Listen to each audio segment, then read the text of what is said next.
Most first-time authors know they need an outline. But unfortunately, there is a big rift between knowing you need an outline and knowing how to create an outline. And that's why today I want to go over our Memoir Method 7-step process for outlining your memoir so that you can get to the fun part, the writing. Stay tuned.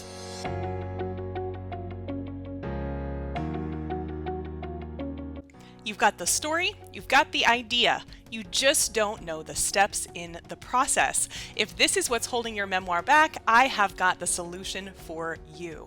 The Memoir Method checklist is going to take you through every single step you need from idea to published marketable book. And you can download it now at pageandpodium.com/checklist.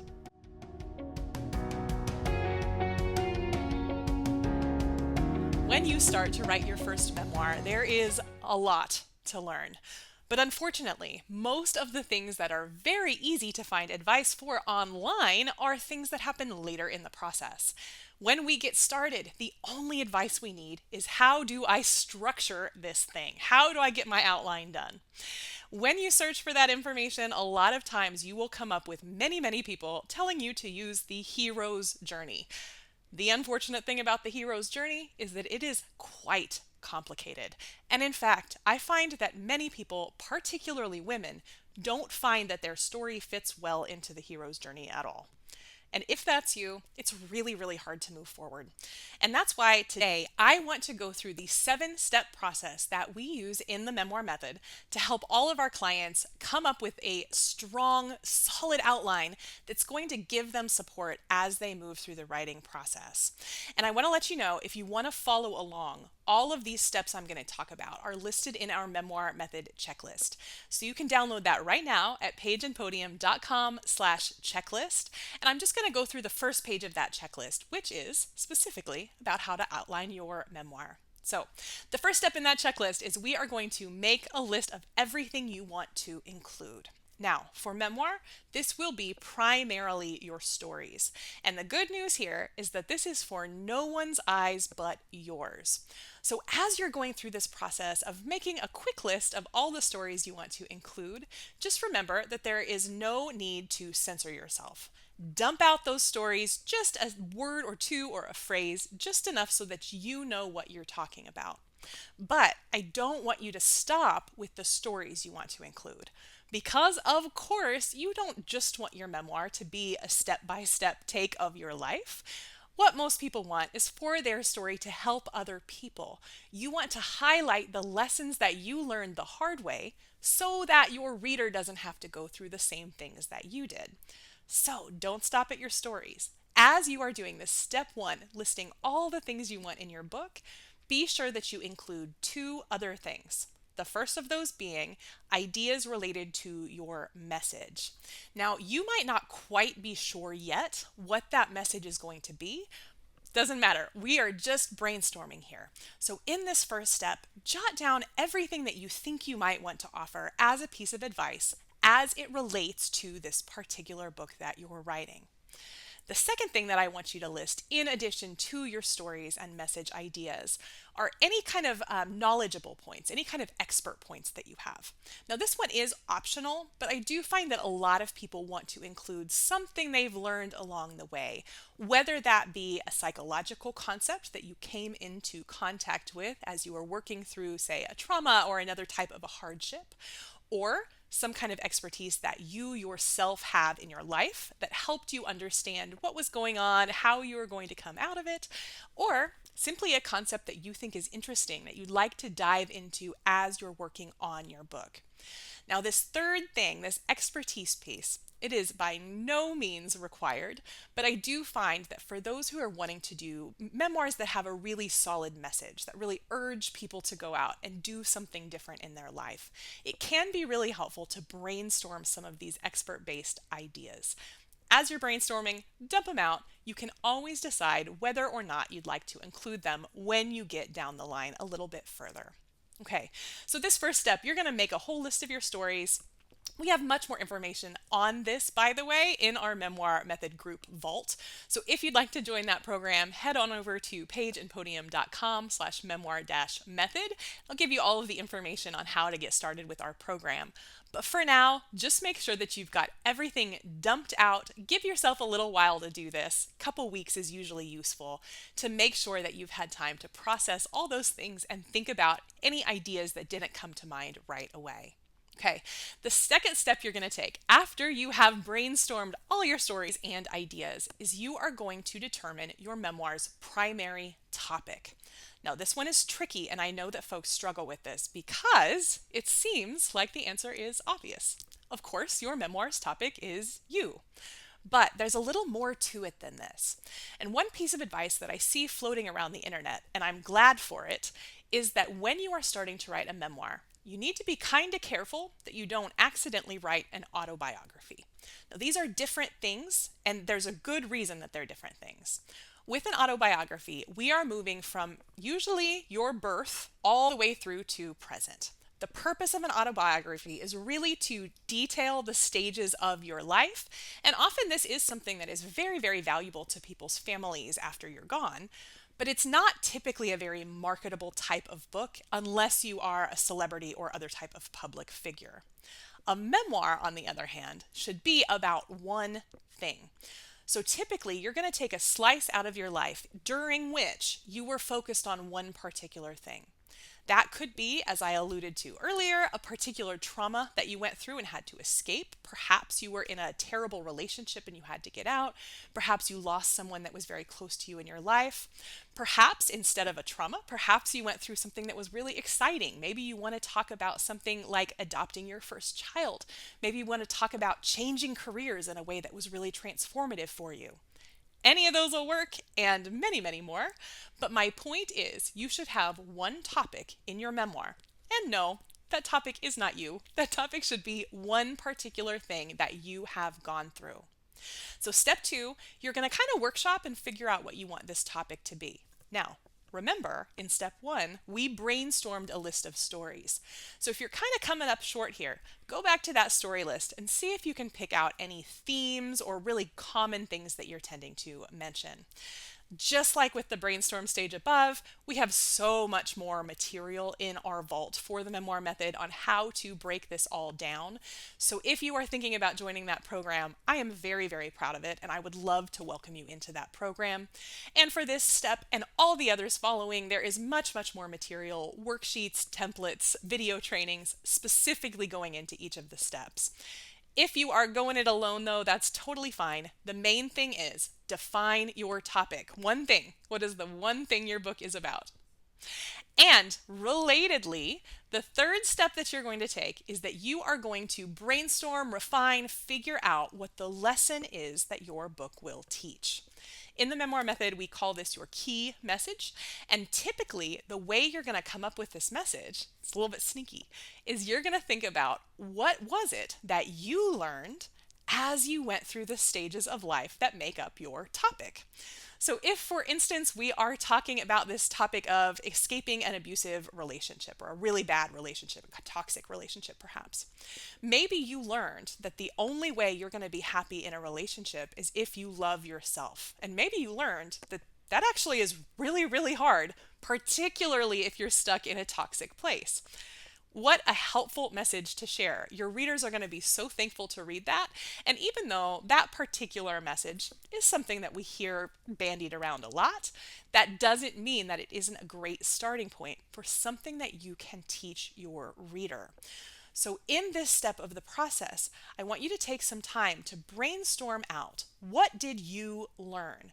Very, very often, that thing that you learned is something that your reader needs to learn too. So take some time, brainstorm what you think that lesson might be, refine it until you feel really, really good about the lesson your book is going to teach. You are going to need both that topic and that message.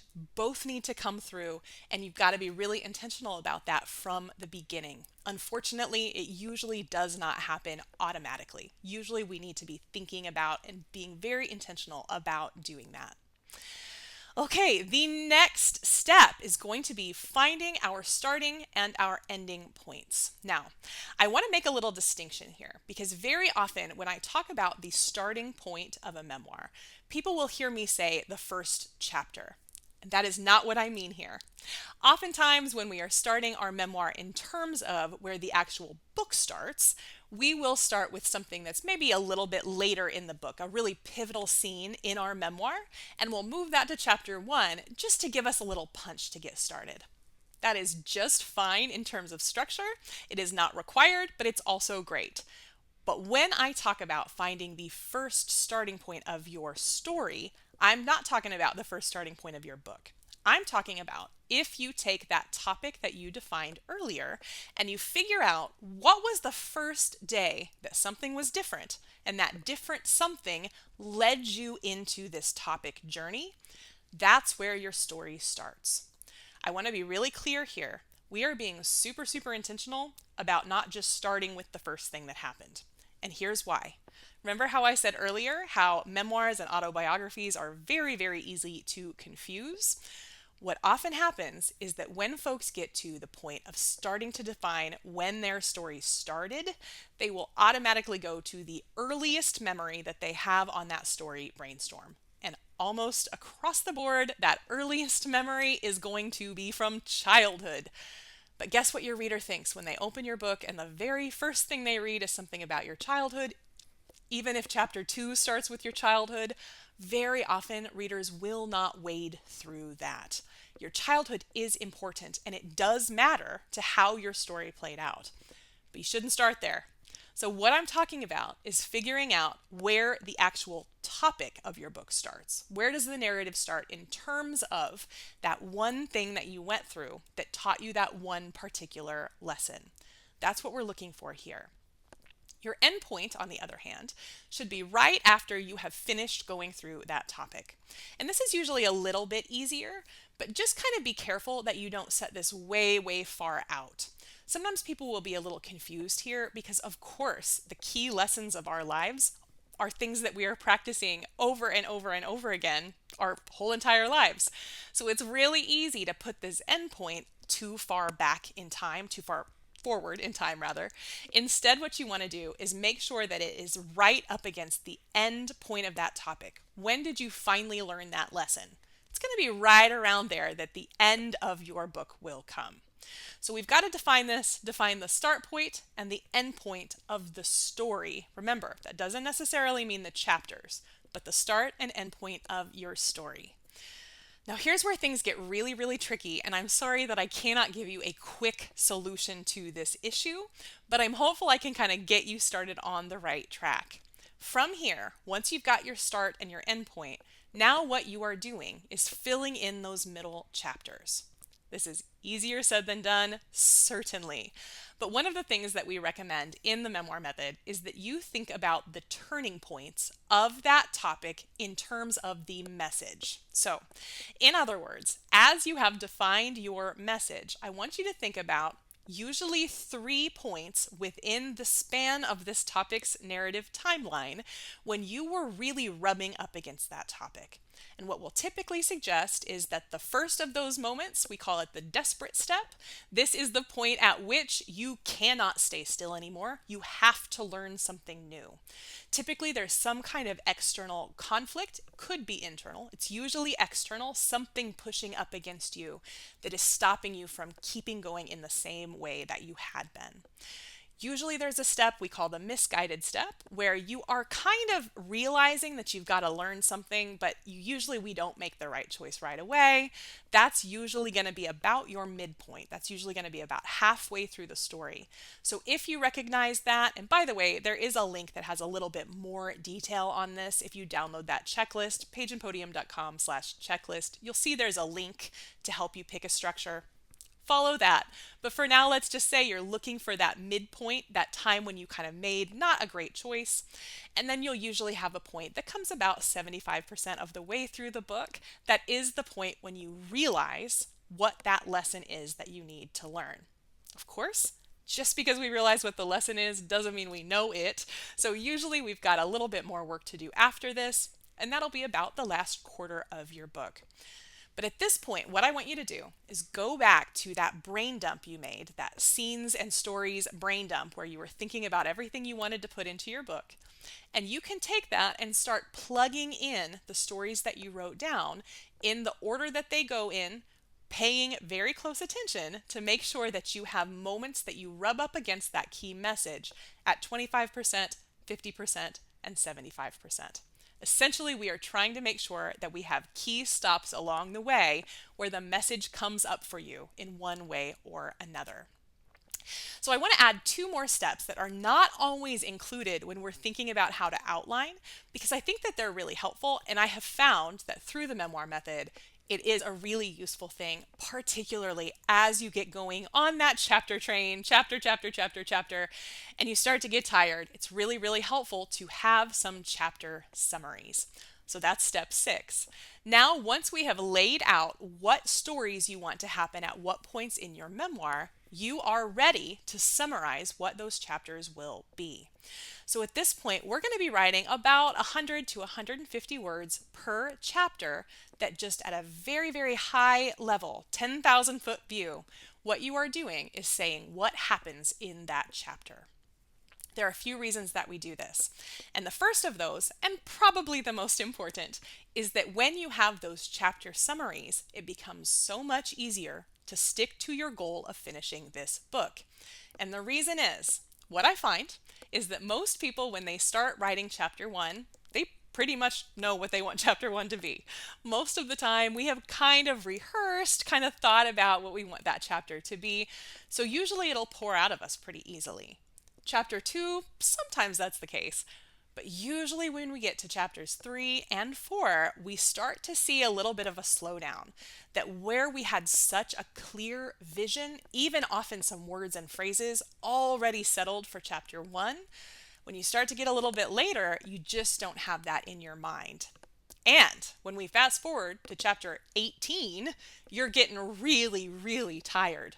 So when we have written these 100-word to 150-word chapter summaries, now we have something to lean on. When we get really tired or when we're not sure we remember what we were trying to do with this book in the first place, now we know, okay, I'm on chapter 5, and here is what chapter 5 is doing. It will make your life so much easier. And again, in that checklist, there is a link to help you get a little bit more information on what we mean by chapter summaries. Okay. So the first reason you are doing those chapter summaries, remember, is to keep yourself going through the writing process. But the other reason you're doing those chapter summaries pertains to step 7, and that is get feedback. Now, this is a kind of a controversial step. I don't see this included in most programs or courses, but in the Memoir Method, we really strongly encourage people to get feedback and revise. Now, this is a bit of a controversial step, but we do encourage all Memoir Method members to get feedback on their outline. And the reason is, it is so much easier to revise an outline than it is to revise the full book. And the secret of a memoir outline is it is not just a plan, it is not just a summary, although it is both of those. It is your structure. And if there is one place where memoirs either sink or sail, it is on the structure. A weak memoir usually doesn't have much of any structure, and a strong memoir is strong because there has been attention paid to making sure the foundation and the bones of that story are strong and clear. So get some feedback. There's a link again in that Memoir Method checklist where you can get some advice on how to get really good feedback. One thing I will never suggest is that you just send your writing out with no instructions for the person that's giving you feedback. So check out that other video. You will see kind of a little bit more in depth how to make sure that when you have someone read your outline, what you get back is really, really useful for you. So steps 1 through 7, we're going to start by brainstorming all of our stories and ideas. We're going to move through figuring out what our topic and our message are. We can then use all of that material to find the front and the back of our story, fill in those gaps, write our chapter summaries, and finally get a little feedback and revise. And once you have done that enough times, you will be ready to move on with your finalized outline into that chapter train. The writing part is so fun, and I hope this is really helpful and moves you toward that writing part a little bit faster. But if I can help, or if you'd like to have a little bit more hands-on support, a little more access to in-depth training, I would love to invite you to check out the Memoir Method. I'm so proud of this program. And one of the things we really hang our hat on is that we make sure everyone feels really good about their structure before they start writing.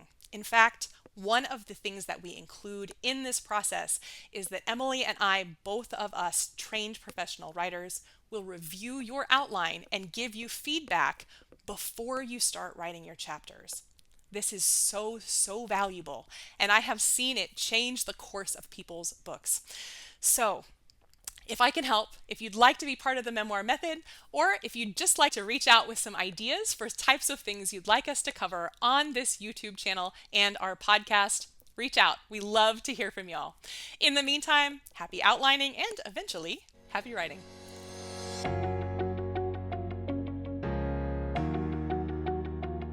You know what they say, if you fail to plan, you plan to fail. And this is exactly what holds so many people back on their memoir projects.